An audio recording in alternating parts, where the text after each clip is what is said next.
Thank you, Mr. Secretary General, Your Excellencies, ladies and gentlemen, and distinguished guests.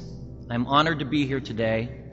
I stand before you not as an expert, but as a concerned citizen, one of the 400,000 people who marched in the streets of New York on Sunday, and the billions of others around the world who want to solve our climate crisis. As an actor, I pretend for a living. I play fictitious characters, often solving fictitious problems.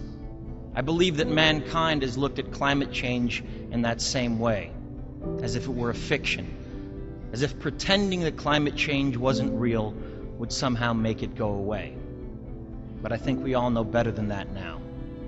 Every week we're seeing new and undeniable climate events, evidence that accelerated climate change is here right now. Droughts are intensifying, our oceans are acidifying, with methane plumes rising up from the ocean floor. We are seeing extreme weather events and the West Antarctic and Greenland ice sheets melting at unprecedented rates, decades ahead of scientific projections. None of this is rhetoric, and none of it is hysteria.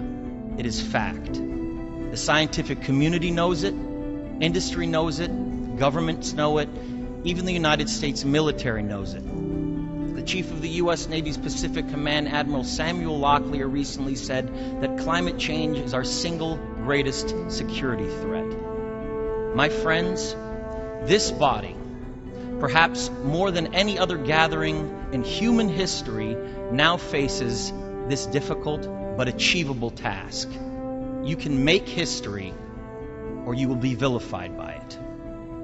To be clear, this is not about just telling people to change their light bulbs or to buy a hybrid car. This disaster has grown beyond the choices that individuals make. This is now about our industries and our governments around the world taking decisive, large-scale action. Now must be our moment for action. We need to put a price tag on carbon emissions and eliminate government subsidies for oil, coal, and gas companies. We need to end the free ride that industrial polluters have been given in the name of a free market economy. They do not deserve our tax dollars. They deserve our scrutiny, for the economy itself will die if our ecosystems collapse. The good news is that renewable energy is not only achievable, but good economic policy. This is not a partisan debate. It is a human one. Clean air and a livable climate are inalienable human rights. And solving this crisis is not a question of politics, it is a question of our own survival. This is the most urgent of times and the most urgent of messages. Honored delegates, leaders of the world, I pretend for a living, but you do not.